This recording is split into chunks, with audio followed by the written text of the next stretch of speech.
Audiolivro originado por Cristiane Batista, gratidão.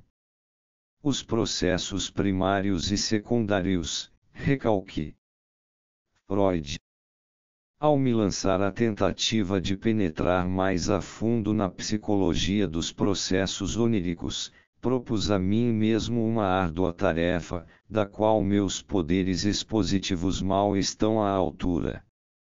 Elementos que na verdade são simultâneos nesse todo complexo só podem ser representados sucessivamente em minha descrição deles, ao mesmo tempo que, ao expor cada argumento, tenho de evitar precipitar as razões em que ele se fundamenta. Dominar essas dificuldades está além de minhas forças.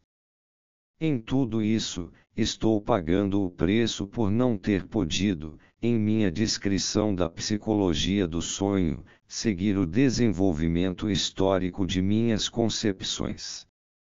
Embora minha linha de abordagem do tema dos sonhos tenha sido determinada por meu trabalho anterior sobre a psicologia das neuroses, eu não pretendia servir-me desta como base de referência na presente obra. Não obstante, sou constantemente levado a fazê-lo, em vez de prosseguir, como desejaria, na direção contrária, utilizando os sonhos como meio de abordagem da psicologia das neuroses. Estou ciente de todos os problemas em que meus leitores ficam assim envolvidos, mas não vejo como evitá-los. Em minha insatisfação com esse estado de coisas, alegra-me fazer uma pequena pausa para tecer outra consideração que parece valorizar mais meus esforços. Descobri-me frente a um tema sobre o qual, como ficou demonstrado em meu primeiro capítulo, as opiniões das autoridades se caracterizavam pelas mais agudas contradições. Minha abordagem do problema dos sonhos encontrou espaço para a maioria dessas opiniões contraditórias. Só achei necessário negar categoricamente duas delas: a visão de que o sonho é um processo sem sentido e a visão de que é um processo somático. Fora isso, pude encontrar justificativa para todas essas opiniões mutuamente contraditórias num ou noutro ponto de minha complexa tese e mostrar que elas haviam deparado com alguma parcela de verdade. A tese de que os sonhos dão prosseguimento às ocupações e interesses da vida de vigília foi inteiramente confirmada pela descoberta dos pensamentos oníricos ou caltos. Estes só dizem respeito ao que nos parece importante e que tem grande interesse para nós. Os sonhos nunca se ocupam de pormenores insignificantes. Mas também encontramos motivos para aceitar a visão oposta de que os sonhos apanham os resíduos irrelevantes que restam do dia anterior e de que só conseguem apoderar-se de um grande interesse diurno depois de ele ter sido subtraído, até certo ponto, da atividade de vigília. Verificamos que isso se aplica ao conteúdo do sonho, que expressa os pensamentos oníricos numa forma alterada pela distorção. Por motivos ligados ao mecanismo de associação, como vimos, o processo onírico acha mais fácil obter controle do material de representações recente ou indiferente, que ainda não foi requisitado pela atividade de pensamento da vigília, e, por motivos de censura, ele transfere a intensidade psíquica daquilo que é importante, mais objetável, para aquilo que é indiferente. O fato de os sonhos serem hipermnésicos e terem acesso ao material proveniente da infância tornou-se um dos pilares de nossa doutrina. Nossa teoria dos sonhos encara os desejos originários da infância como a força propulsora indispensável para a formação dos sonhos. Naturalmente, não nos ocorreu lançar nenhuma dúvida sobre a importância demonstrada experimentalmente dos estímulos sensoriais externos durante o sono, mas mostramos que esse material tem com o desejo onírico a mesma relação que os restos de pensamento deixados pela atividade diurna. Tampouco vimos qualquer razão para contestar a tese de que os sonhos interpretam os estímulos sensoriais objetivos tal como o fazem as ilusões, mas descobrimos a razão que motiva essa interpretação, razão que não fora especificada por outros autores. A interpretação é feita de maneira a que o objeto percebido não interrompa o sono e seja utilizável para fins de realização de desejo. Quanto aos estados subjetivos de excitação nos órgãos sensoriais durante o sono, cuja ocorrência parece ter sido provada por Tremblay-Led, é verdade que não os aceitamos como uma fonte específica dos sonhos, mas podemos explicá-los como resultantes da revivificação regressiva das lembranças que atuam por trás do sonho.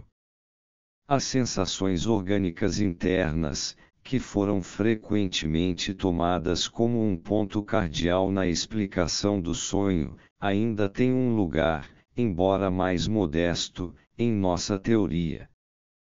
Tais sensações, as sensações de cair, por exemplo, ou de flutuar ou estar inibido, fornecem um material que pode ser acessado a qualquer momento e do qual o trabalho do sonho se vale, sempre que necessário, para expressar os pensamentos oníricos.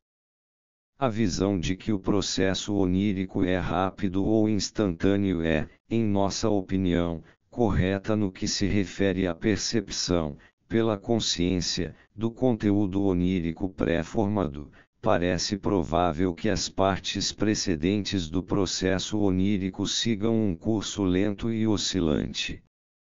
Podemos contribuir para a solução do enigma dos sonhos que contém uma grande quantidade de material comprimida num lapso curtíssimo de tempo. Sugerimos que, em tais casos, tratasse de uma apoderação de estruturas prontas já existentes na psique. O fato de os sonhos serem distorcidos e mutilados pela memória é aceito por nós, mas, em nossa opinião, não constitui obstáculo, pois não passa da parte final e manifesta de uma atividade de distorção que atua desde o início da formação do sonho. No que tange ao debate acirrado e aparentemente irreconciliável sobre se a mente dorme à noite ou tem tanto domínio de todas as suas faculdades quanto durante o dia, descobrimos que ambos os lados têm razão, mas nenhum está completamente certo. Encontramos nos pensamentos oníricos provas de uma função intelectual altamente complexa, que opera com quase todos os recursos do aparelho mental.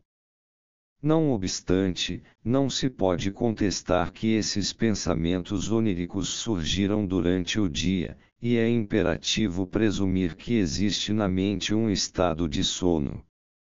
Portanto, mesmo a teoria do sono parcial mostrou seu valor, embora tenhamos descoberto que o que caracteriza o estado de sono não é a desintegração dos elos mentais, mas o fato de que o sistema psíquico que detém o comando durante o dia se concentra no desejo de dormir. O fator do retraimento do mundo externo preserva sua importância em nosso esquema, ele ajuda, embora não como determinante exclusivo, a tornar possível o caráter regressivo da representação nos sonhos. A renúncia ao direcionamento voluntário do fluxo de representações é indiscutível, mas isso não priva a vida mental de todo e qualquer objetivo, pois vimos como, depois de se terem abandonado as representações com meta voluntárias, as involuntárias assumem o comando. Não aceitamos simplesmente o caráter frouxo das ligações associativas dos sonhos, mas mostramos que ele se estende muito além do que se havia suspeitado. Descobrimos, contudo, que essas ligações frouxas são meros substitutos obrigatórios de outras que são válidas e significativas. É bem verdade que descrevemos os sonhos como absurdos, mas os exemplos nos ensinam como o sonho pode ser sensato, mesmo quando parece absurdo. Não temos divergências de opinião quanto às funções a serem atribuídas aos sonhos.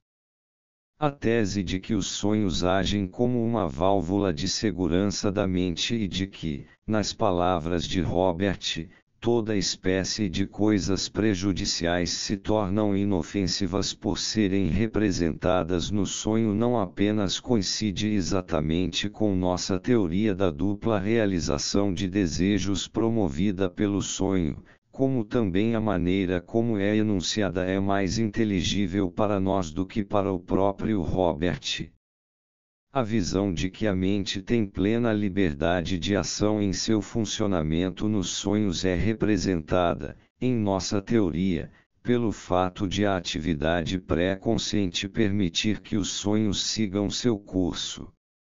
Expressões como retorno da mente, nos sonhos, a um ponto de vista embrionário, ou as palavras empregadas por Havelock Ellis para descrever os sonhos um mundo arcaico de vastas emoções e pensamentos imperfeitos, parecem-nos antecipações oportunas de nossas próprias afirmações de que modos primitivos de atividade que são suprimidos durante o dia participam da formação dos sonhos. Podemos aceitar sem restrições, como se fosse nosso, o que escreveu Sully. Nossos sonhos são um meio de conservar essas personalidades sucessivas. Quando adormecidos, retornamos às antigas maneiras de ver e sentir as coisas, aos impulsos e atividades que nos dominaram num passado distante. Para nós, tanto quanto para Delide, aquilo que foi suprimido tornou-se a força propulsora dos sonhos. Reconhecemos plenamente a importância do papel que Scherner atribui à imaginação onírica, bem como as interpretações desse autor, mas fomos obrigados a situá-las, por assim dizer, numa posição diferente dentro do problema. Não é que os sonhos criem a imaginação, mas, antes, a atividade inconsciente da imaginação tem grande participação na formação dos pensamentos oníricos. Devemos a Scherner a indicação da fonte dos pensamentos oníricos, mas quase tudo o que ele atribui ao trabalho do sonho na verdade pode ser atribuído à atividade do inconsciente durante o dia, que é tanto a instigadora dos sonhos quanto dos sintomas neuróticos. Fomos obrigados a distinguir o trabalho do sonho como algo inteiramente diverso e com uma conotação muito mais estreita. Por fim, de modo algum abandonamos a relação existente entre os sonhos e os distúrbios psíquicos, mas a estabelecemos com maior firmeza em novas bases. Assim, podemos encontrar lugar em nossa estrutura para as mais variadas e contraditórias descobertas de autores anteriores, graças ao ineditismo de nossa teoria dos sonhos, que as combina, por assim dizer, numa unidade superior. Demos outro emprego a algumas dessas descobertas, mas foram poucas as que rejeitamos por completo. Não obstante, nosso edifício ainda não está terminado.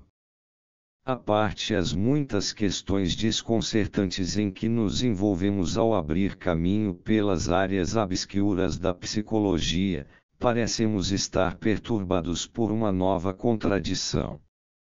Por um lado, supusemos que os pensamentos oníricos surgem através de uma atividade mental inteiramente normal, mas, por outro, descobrimos diversos processos de pensamento bastante anormais entre os pensamentos oníricos, que se estendem ao conteúdo do sonho e que depois repetimos no curso de nossa interpretação do sonho.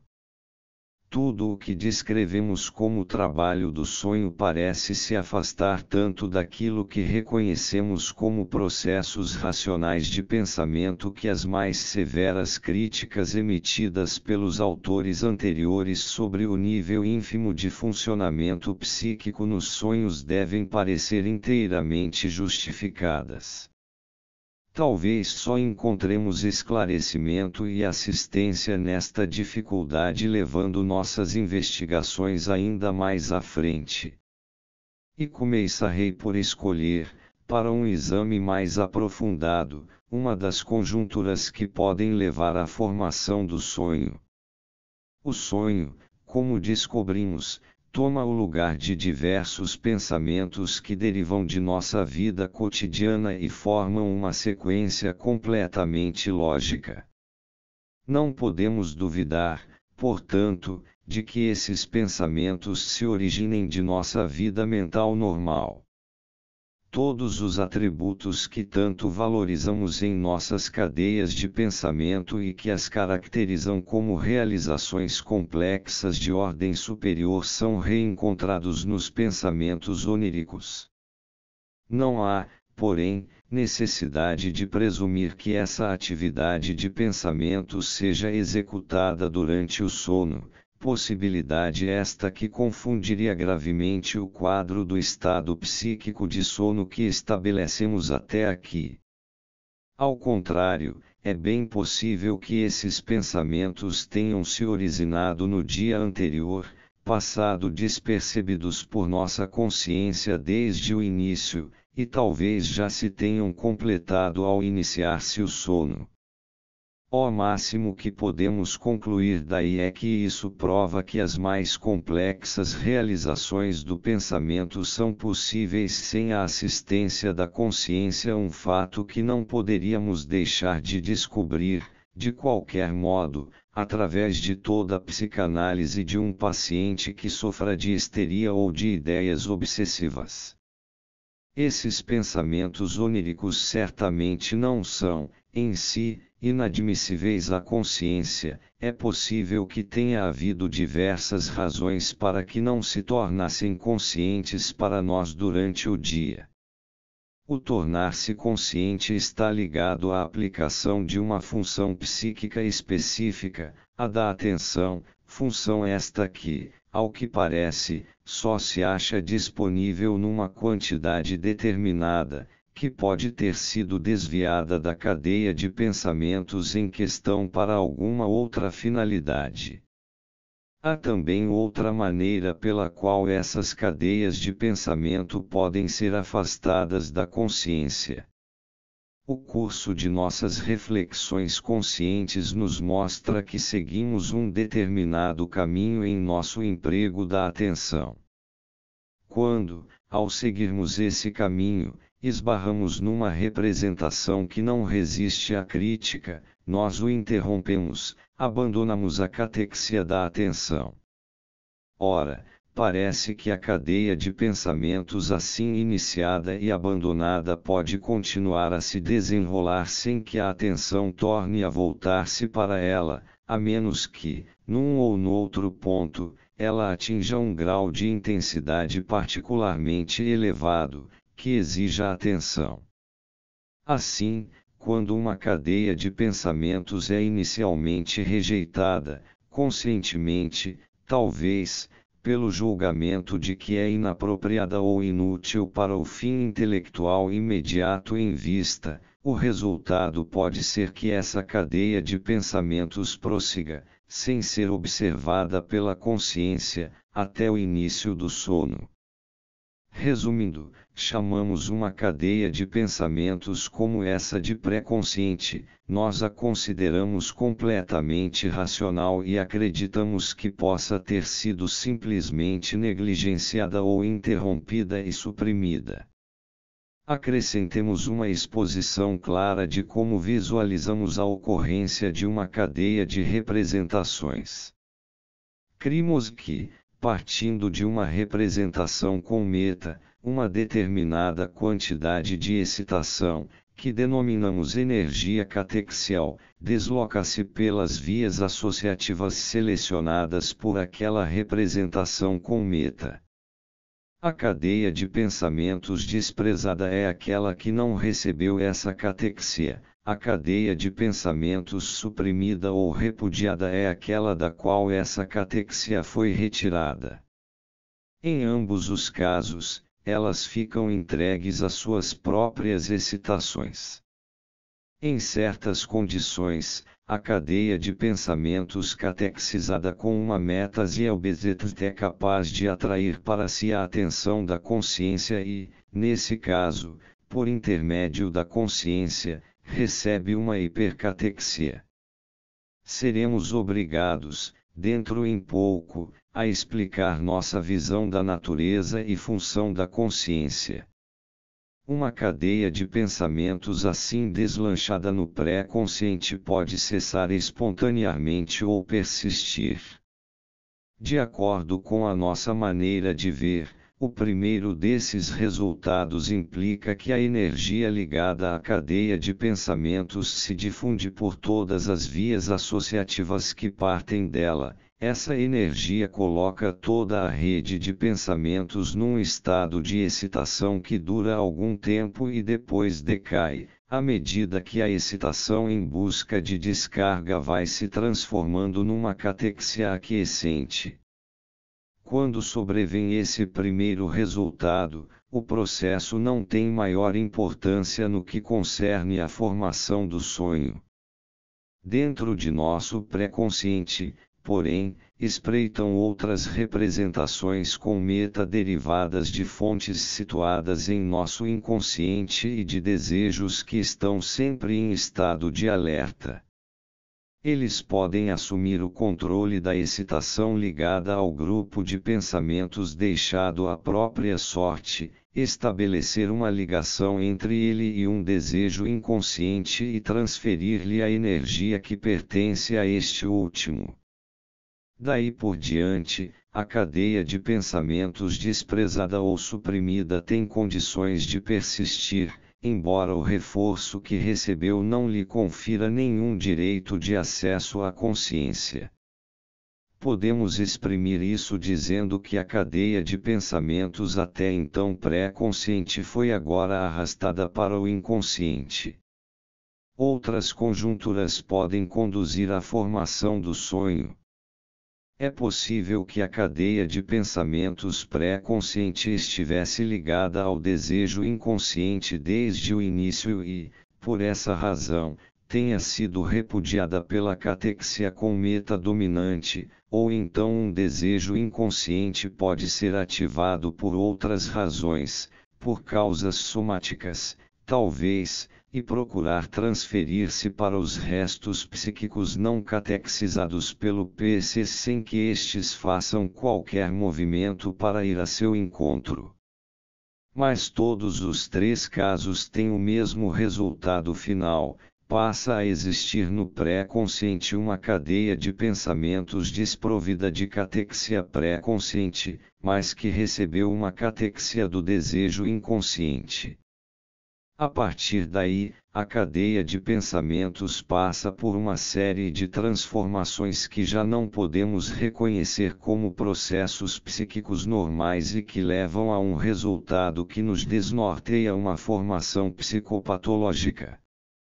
Vamos enumerar e classificar esses processos. 1. As intensidades das representações individuais tornam-se passíveis de descarga em bloco e passam de uma representação para outra, de modo que se formam certas representações dotadas de grande intensidade.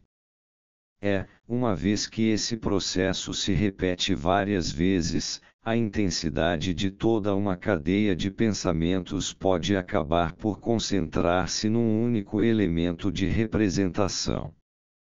Temos aí o fato da compressão ou condensação, que se tornou conhecida no trabalho do sonho. Ela é a principal responsável pela impressão desconcertante que os sonhos causam em nós, pois não conhecemos nada que lhes seja análogo na vida mental normal e acessível à consciência. Também na vida mental normal encontramos representações que, como pontos nodais ou resultados finais de cadeias inteiras de pensamento, possuem um alto grau de significação psíquica, mas essa significação não se expressa em nenhum aspecto sensorialmente óbvio para a percepção interna, sua representação perceptiva não é mais intensa, em nenhum aspecto, por causa de sua significação psíquica. No processo de condensação, por outro lado, toda interligação psíquica se transforma numa intensificação de seu conteúdo de representações.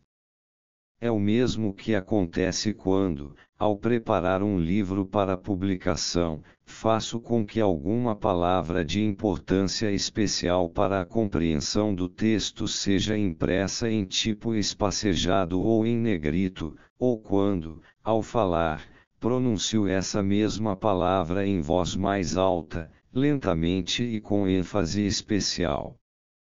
A primeira dessas duas analogias nos faz lembrar de imediato um exemplo fornecido pelo próprio trabalho do sonho, a palavra trimetilamina no sonho da injeção de Irma.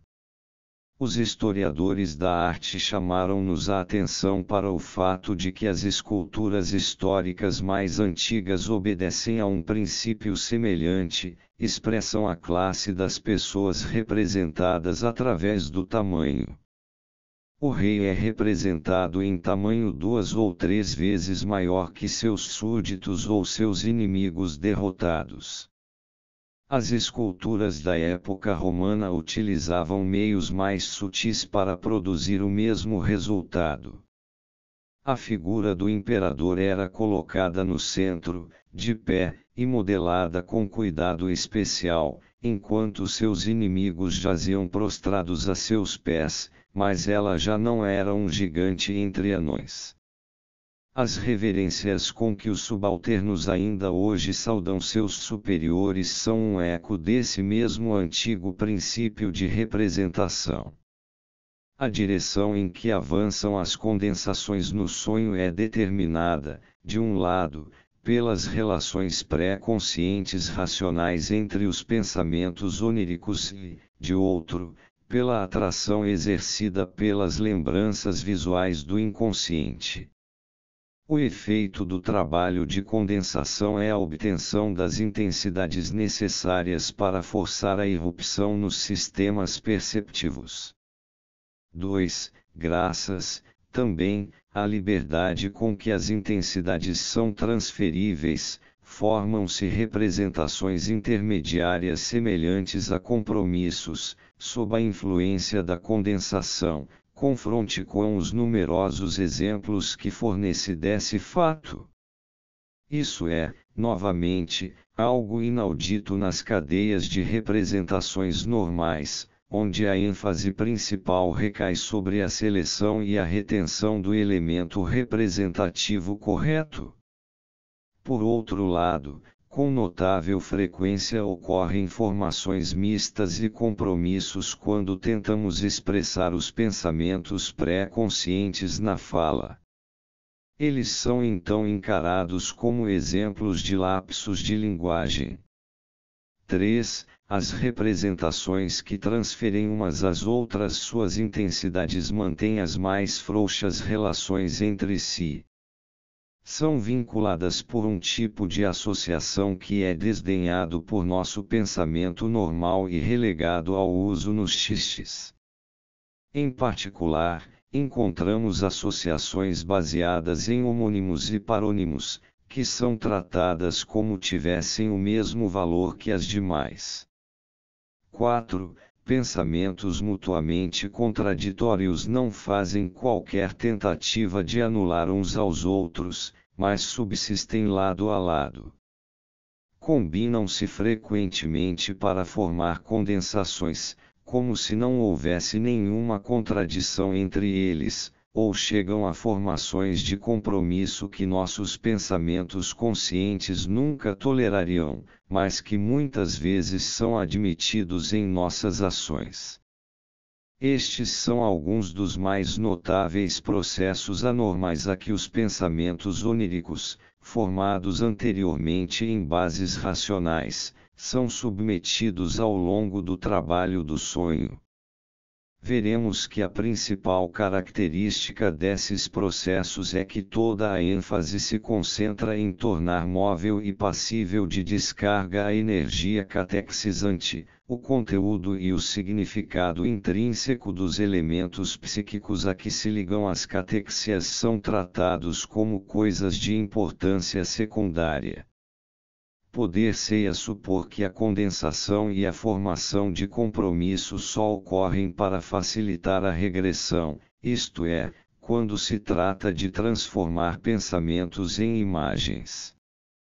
Todavia, a análise e, mais ainda, a síntese dos sonhos que não envolvem essa regressão a imagens, como, por exemplo, o sonho do autodidasquer, exibe os mesmos processos de deslocamento e condensação que as outras. Portanto, somos levados a concluir que dois tipos fundamentalmente diferentes de processos psíquicos participam da formação dos sonhos. Um deles produz pensamentos oníricos perfeitamente racionais, com a mesma validade que o pensamento normal, já o outro trata esses pensamentos de um modo excepcionalmente desconcertante e irracional. Já no capítulo 6 distinguimos esse segundo processo psíquico como o trabalho do sonho propriamente dito. Que esclarecimentos podemos agora oferecer sobre sua origem? Não poderíamos responder a essa pergunta se não houvéssemos feito algum progresso no estudo da psicologia das neuroses, especialmente da histeria. Dela depreendemos que os mesmos processos psíquicos irracionais, e outros que não especificamos, regem a produção dos sintomas histéricos. Na histeria também deparamos com uma série de pensamentos perfeitamente racionais, com o mesmo valor de nossos pensamentos conscientes, mas de início nada sabemos sobre sua existência nessa forma e só podemos reconstituí-los posteriormente. Quando eles se impõem à nossa atenção em determinado ponto, descobrimos, pela análise do sintoma produzido, que esses pensamentos normais foram submetidos a um tratamento anormal, foram transformados no sintoma por meio da condensação e da formação de compromisso, através de associações superficiais e do descaso pelas contradições, e também, possivelmente, pela via da regressão. Em vista da completa identidade entre os aspectos característicos do trabalho do sonho e os da atividade psíquica que desemboca nos sintomas psiconeuróticos, sentimos-nos autorizados a transpor para os sonhos as conclusões a que fomos levados pela histeria. Por conseguinte, tomamos da teoria da histeria a seguinte tese: uma cadeia de pensamento normal só é submetida a esse tratamento psíquico anormal que vínhamos descrevendo quando um desejo inconsciente, derivado da infância e em estado de recalque, se transfere para ela. Baseando-nos nessa tese, construímos nossa teoria dos sonhos sobre o pressuposto de que o desejo onírico que fornece a força impulsora provém invariavelmente do inconsciente. Esse pressuposto, como eu mesmo estou disposto a admitir, não pode ser genericamente comprovado, embora tampouco se possa refutá-lo. Entretanto, para explicar o que se pretende dizer com recalque, termo que já utilizamos tantas vezes, é necessário avançar mais uma etapa na construção de nosso arcabouço psicológico. Já exploramos a ficção de um aparelho psíquico primitivo cujas atividades são reguladas pelo esforço de evitar um acúmulo de excitação e de se manter, tanto quanto possível, sem excitação. Por isso ele foi construído segundo o esquema de um aparelho reflexo. A motilidade, que é em primeiro lugar um meio de promover alterações internas em seu corpo, está à sua disposição como via de descarga. Discutimos depois as consequências psíquicas de uma vivência de satisfação, e a isso já podemos acrescentar uma segunda hipótese, no sentido de que o acúmulo de excitação, acarretado de diversas maneiras de que não precisamos ocupar-nos, é vivido como desprazer, e coloca o aparelho em ação com vistas a repetir a vivência de satisfação, que envolveu um decréscimo da excitação e foi sentida como prazer. A esse tipo de corrente no interior do aparelho, partindo do desprazer e dirigindo-se para o prazer, demos o nome de desejo. Afirmamos que só o desejo é capaz de pôr o aparelho em movimento e que o curso da excitação dentro dele é automaticamente regulado pelas sensações de prazer e desprazer. O primeiro desejar parece ter consistido numa catequização alucinatória da lembrança da satisfação.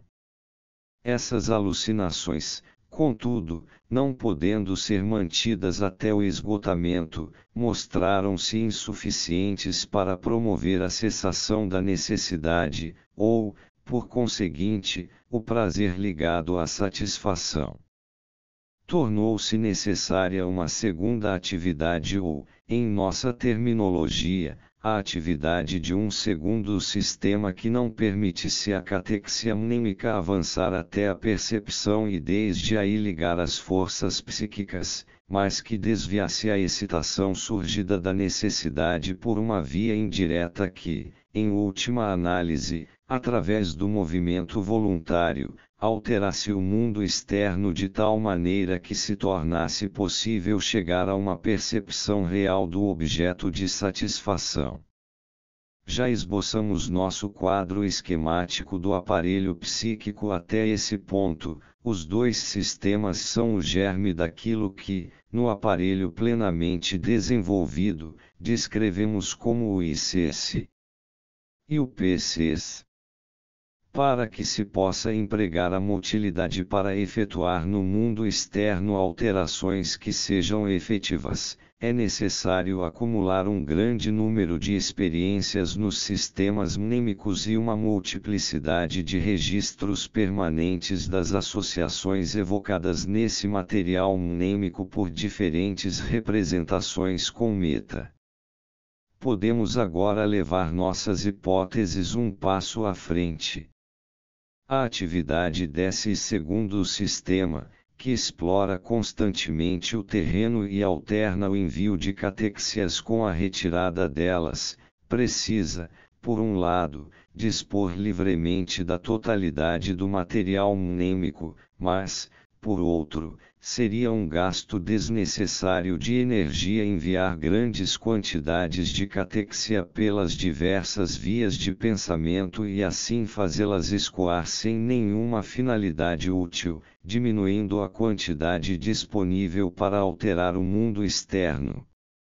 Postulo então que, em prol da eficiência, o segundo sistema consegue manter a maior parte de suas catexias de energia em estado de quiescência e empregar apenas uma pequena parte no deslocamento. A mecânica desses processos é-me inteiramente desconhecida. Quem desejasse levar estas ideias a sério teria de procurar analogias físicas para elas e descobrir um meio de visualizar os movimentos que acompanham a excitação neuronal. Insisto tão somente na ideia de que a atividade do primeiro sistema está voltada para garantir a livre descarga das quantidades de excitação, enquanto o segundo sistema, por meio das catexias que dele emanam, consegue inibir essa descarga e transformar a catexia numa catexia quiescente, sem dúvida com uma elevação simultânea de seu nível. Presumo, portanto, que sob o domínio do segundo sistema a descarga de excitação seja regida por condições mecânicas muito diferentes das que vigoram sob o domínio do primeiro sistema. Depois que o segundo sistema conclui sua atividade exploratória de pensamento, ele suspende a inibição e o represamento das excitações e permite que elas se descarreguem no movimento. Algumas reflexões interessantes decorrem disso, se considerarmos as relações existentes entre a inibição da descarga exercida pelo segundo sistema e a regulação efetuada pelo princípio do desprazer. Examinemos a antítese da vivência primária de satisfação, ou seja, a vivência de pavor frente a algo externo. Suponhamos que incida no aparelho primitivo um estímulo perceptivo que seja a fonte de uma excitação dolorosa. Sobrevêm então manifestações motoras descoordenadas, até que uma delas faz com que o aparelho se retraia da percepção e, ao mesmo tempo, da dor. Quando a percepção reaparece, o movimento é imediatamente repetido, um movimento de fuga, talvez, até que a percepção torne a desaparecer. Nesse caso, não resta nenhuma inclinação a recatexizar a percepção da fonte de dor, alucinatoriamente ou de qualquer outra maneira. Pelo contrário, haverá no aparelho primitivo uma inclinação a abandonar imediatamente a imagem mnêmica aflitiva, caso algo venha a revivê-la, pela razão mesma de que, se sua excitação transbordasse até a percepção, provocaria desprazer, ou, mais precisamente, começaria a provocá-lo. A evitação da lembrança, que não passa de uma repetição da fuga anterior frente à percepção, é também facilitada pelo fato de que a lembrança, ao contrário da percepção, não possui qualidade suficiente para excitar a consciência e assim atrair para si uma nova catexia. Essa evitação da lembrança de qualquer coisa que um dia foi aflitiva, feita sem esforço e com regularidade pelo processo psíquico, fornece-nos o protótipo e o primeiro exemplo do recalque psíquico. É fato notório que boa parcela dessa evitação do aflitivo dessa política do avestruz ainda pode ser percebida na vida mental normal dos adultos. Em consequência do princípio do desprazer, portanto, o primeiro sistema é totalmente incapaz de introduzir qualquer coisa desagradável no contexto de seus pensamentos. Ele não pode fazer nada senão desejar. Se as coisas permanecessem nesse ponto, a atividade de pensamento do segundo sistema seria obstruída, já que ela requer livre acesso a todas as lembranças depositadas pela experiência.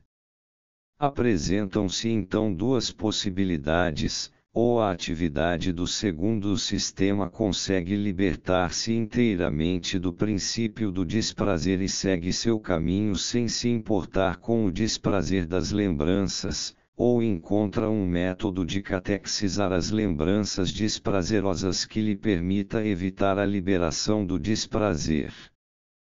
Podemos descartar a primeira destas possibilidades, pois o princípio do desprazer regula claramente o curso da excitação tanto no segundo sistema quanto no primeiro. Consequentemente, resta-nos a possibilidade de que o segundo sistema catexize as lembranças de tal maneira que haja uma inibição da descarga a partir delas, incluindo, portanto, uma inibição da descarga, comparável à de uma inervação motora, em direção ao desenvolvimento do desprazer.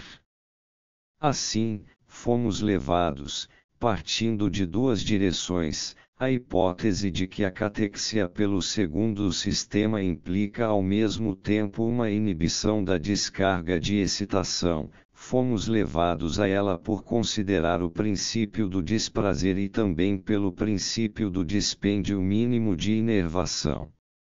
Retenhamos isto firmemente, pois é a chave de toda a teoria do recalque. O segundo sistema só pode catexizar uma representação se estiver em condições de inibir o desenvolvimento do desprazer que possa vir dela.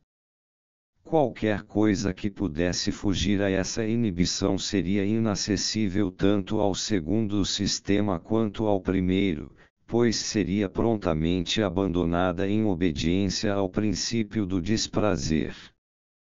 A inibição do desprazer, contudo, não precisa ser completa, o início dele tem de ser permitido, já que é isso que informa ao segundo sistema a natureza da lembrança em questão e sua possível inadequação ao fim visado pelo processo de pensamento. Proponho descrever o processo psíquico admitido exclusivamente pelo primeiro sistema como processo primário, e o processo que resulta da inibição imposta pelo segundo sistema, como processo secundário. Há mais uma razão pela qual, como posso demonstrar, o segundo sistema é obrigado a corrigir o processo primário.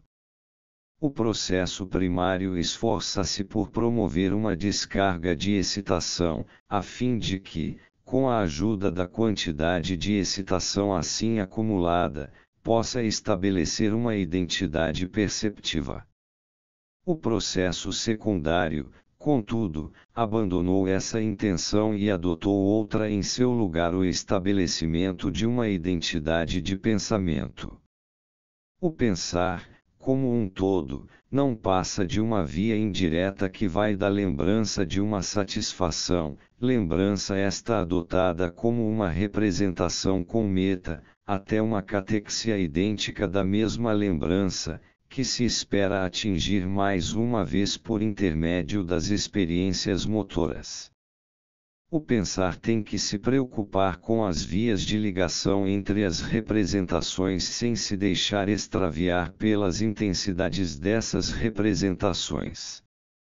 Mas é óbvio que as condensações de representações e as formações intermediárias e de compromisso devem obstruir a obtenção da identidade buscada. Uma vez que substituem uma representação por outra, elas provocam um desvio do caminho que teria partido originalmente da primeira representação. Tais processos, portanto, são escrupulosamente evitados no pensamento secundário. É fácil perceber também que o princípio do desprazer, que em outros aspectos fornece ao processo de pensamento seus indicadores mais importantes, suscita-lhe dificuldades no estabelecimento de uma identidade de pensamento. Por conseguinte, o pensar tem de tentar se libertar cada vez mais da regulação exclusiva pelo princípio do desprazer e a restringir o desenvolvimento do afeto na atividade do pensamento ao mínimo necessário para que ele atue como sinal. Procura atingir esse maior apuro no funcionamento através de uma nova hipercatexia promovida pela consciência. Como bem sabemos, contudo, esse objetivo raramente é atingido por completo, mesmo na vida mental normal, e nosso pensar está sempre exposto a um falseamento por interferência do princípio do desprazer. Não é esse, porém, o hiato na eficácia funcional de nosso aparelho mental que permite que os pensamentos, que se apresentam como produtos da atividade de pensamento secundária, fiquem sujeitos ao processo psíquico primário, pois essa é a fórmula com que agora podemos descrever a atividade que conduz aos sonhos e aos sintomas histéricos. A ineficiência provém da convergência de dois fatores derivados de nossa história evolutiva. Um desses fatores é inteiramente imputável ao aparelho mental e exerce uma influência decisiva na relação entre os dois sistemas, enquanto o outro se faz sentir em grau variável e introduz na vida mental forças instintuais de origem orgânica. Ambos se originam na infância e constituem um precipitado das modificações sofridas por nosso organismo mental e somático desde a infância. Quando descrevi como primário um dos processos psíquicos que ocorrem no aparelho mental, o que tinha em mente não eram apenas considerações sobre eficiência e importância relativas. Pretendia também escolher um nome que desse uma indicação de sua prioridade cronológica. É verdade que, até onde sabemos, não existe nenhum aparelho psíquico que possua apenas um processo primário e, nessa medida, tal aparelho é uma ficção teórica. Mas pelo menos isto é um fato: os processos primários acham-se presentes no aparelho mental desde o princípio, ao passo que somente no decorrer da vida é que os processos secundários se desenvolvem e vêm inibir e sobrepor-se aos primários. É possível até que sua completa supremacia só seja atingida no apogeu da vida. Em consequência do aparecimento tardio dos processos secundários, o âmago de nosso ser, que consiste em impulsos desejosos inconscientes, permanece inacessível à compreensão e à inibição pelo pré-consciente. O papel desempenhado por este restringe-se para sempre a direcionar pelas vias mais convenientes impulsos desejosos vindos do inconsciente. Esses desejos inconscientes exercem uma força compulsiva sobre todas as tendências mentais posteriores, uma força com que essas tendências são obrigadas a concordar, ou que talvez possam esforçar-se por desviar e dirigir para objetivos mais elevados. Outro resultado do aparecimento tardio do processo secundário é que uma ampla esfera do material mnêmico fica inacessível à catexia pré-consciente. Entre esses impulsos desejosos provenientes da infância, que não podem ser destruídos nem inibidos, há alguns cuja realização seria uma contradição das representações com meta do pensamento secundário.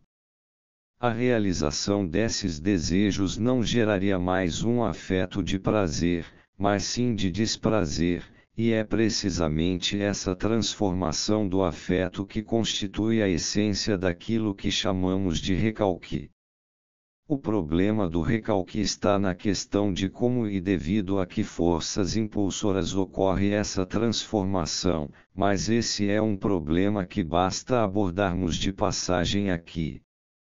É suficiente estabelecermos com clareza que tal transformação realmente ocorre no curso do desenvolvimento. Basta lembrarmos como o nojo surge na infância, depois de ter estado ausente de início e que está relacionada com a atividade do sistema secundário. As lembranças com base nas quais o desejo inconsciente provoca a liberação do afeto nunca foram acessíveis ao PCS e, por conseguinte, a liberação do afeto vinculado a essas lembranças também não pode ser inibida. É justamente por causa dessa geração de afeto que tais representações são agora inacessíveis até por intermédio dos pensamentos pré-conscientes para os quais transferiram sua força de desejo. Pelo contrário, o princípio do desprazer assume o controle e faz com que o PC se afaste dos pensamentos de transferência. Eles ficam entregues a si próprios recalcados, e é assim que a presença de um reservatório de lembranças infantis subtraídas desde o princípio ao PC torna-se o sine qua non do recalque. Nos casos mais favoráveis, a produção de desprazer cessa com a retirada da catexia dos pensamentos de transferência situados no PCs, e esse desenlace significa que a intervenção do princípio do desprazer serviu a um fim útil.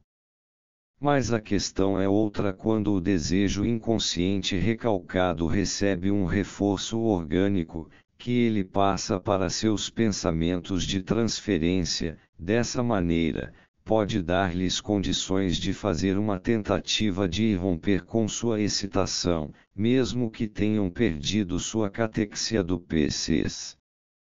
Segue-se então uma luta defensiva porque o PCs, por sua vez, reforça sua oposição aos pensamentos recalcados, isto é, produz uma contracatexia, e, a partir daí, os pensamentos de transferência, que são os veículos do desejo inconsciente, irrompem em algum tipo de compromisso obtido pela formação de um sintoma.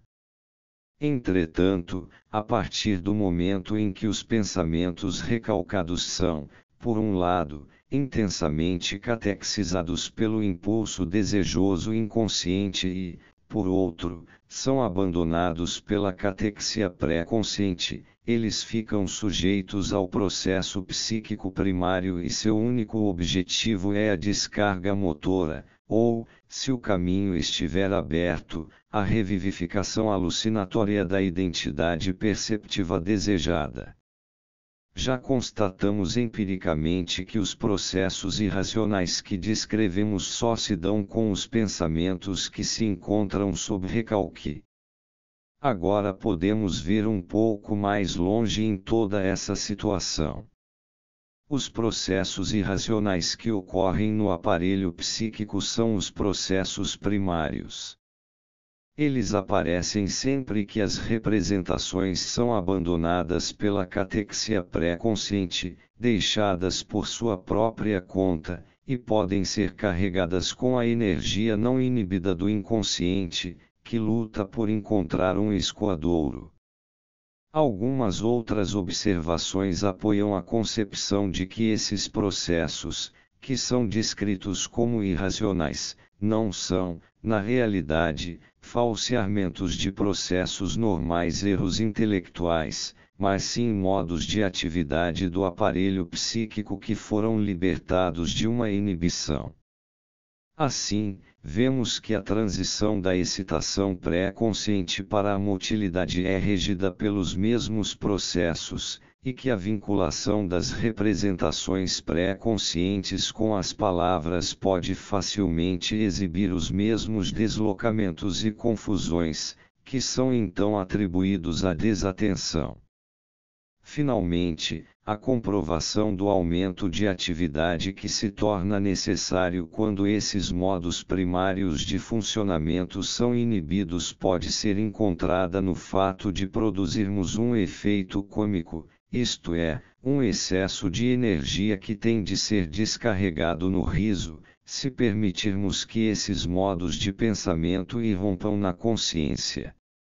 A teoria das psiconeuroses afirma como fato indiscutível e invariável que somente os impulsos desejosos sexuais procedentes do início da infância, que sofreram recalque, isto é, uma transformação do afeto, durante o período de desenvolvimento infantil, são passíveis de ser revividos em períodos posteriores do desenvolvimento, seja como resultado da constituição sexual do sujeito, que deriva de uma bissexualidade inicial, seja como resultado de influências desfavoráveis que atuem no curso de sua vida sexual, e, desse modo, estão aptas a suprir a força impulsora para a formação de toda espécie de sintomas psiconeuróticos. Apenas mediante a referência a essas forças sexuais é que podemos cobrir as brechas que ainda se evidenciam na teoria do recalque. Deixarei em aberto a questão de esses fatores sexuais e infantis serem igualmente exigidos na teoria dos sonhos. Deixarei tal teoria incompleta neste ponto, uma vez que já fui um passo além do que se pode demonstrar ao presumir que os desejos oníricos provêm invariavelmente do inconsciente. Tampouco proponho investigar mais a fundo a natureza da distinção entre a interação das forças psíquicas na formação dos sonhos e na dos sintomas histéricos. Ainda não dispomos de um conhecimento suficientemente preciso de um dos dois termos da comparação. Mas há outro ponto a que dou importância, e devo confessar que foi exclusivamente por causa dele que me embrenhei aqui em todas essas discussões sobre os dois sistemas psíquicos e seus modos de atividade e sobre recalque. Não se trata agora de saber se formei uma opinião aproximadamente correta dos fatores psicológicos em que estamos interessados, ou se, como é bem possível em assuntos tão difíceis, o quadro que forneço deles é distorcido e incompleto. Por mais que se possam fazer alterações em nossa interpretação da censura psíquica e das elaborações racionais e anormais do conteúdo do sonho, continua a ser verdade que tais processos atuam na formação dos sonhos e mostram a mais estreita analogia, em seus elementos essenciais, com os processos observáveis na formação dos sintomas histéricos. O sonho, porém, não é um fenômeno patológico, não pressupõe nenhuma perturbação do equilíbrio psíquico e não deixa como sequela nenhuma perda de eficiência. Talvez levante uma sugestão de que não se pode extrair nenhuma conclusão sobre os sonhos das pessoas normais a partir de meus sonhos ou dos de meus pacientes, mas essa, penso eu, é uma objeção que se pode desprezar em segurança. Se podemos então inferir dos fenômenos suas forças impulsoras, temos de reconhecer que o mecanismo psíquico empregado pelas neuroses não é criado pelo impacto de uma perturbação patológica sobre a vida mental, mas já está presente na estrutura normal do aparelho anímico. Os dois sistemas psíquicos, a censura na passagem entre um e outro, a inibição e a superposição de uma atividade pela outra, as relações de ambas com a consciência ou quaisquer que sejam as interpretações mais corretas dos fatos observados a tomar seu lugar, tudo isso faz parte da estrutura normal de nosso instrumento mental, e os sonhos nos mostram um dos caminhos que levam à compreensão de sua estrutura.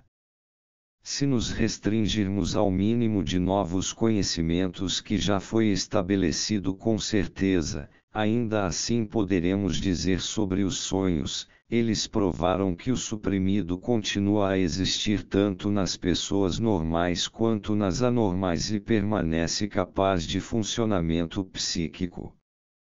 Os próprios sonhos estão entre as manifestações desse material suprimido, em teoria. Isso acontece em todos os casos, e pode ser empiricamente observado pelo menos num grande número deles, precisamente nos casos que exibem com mais clareza as notáveis peculiaridades da vida onírica.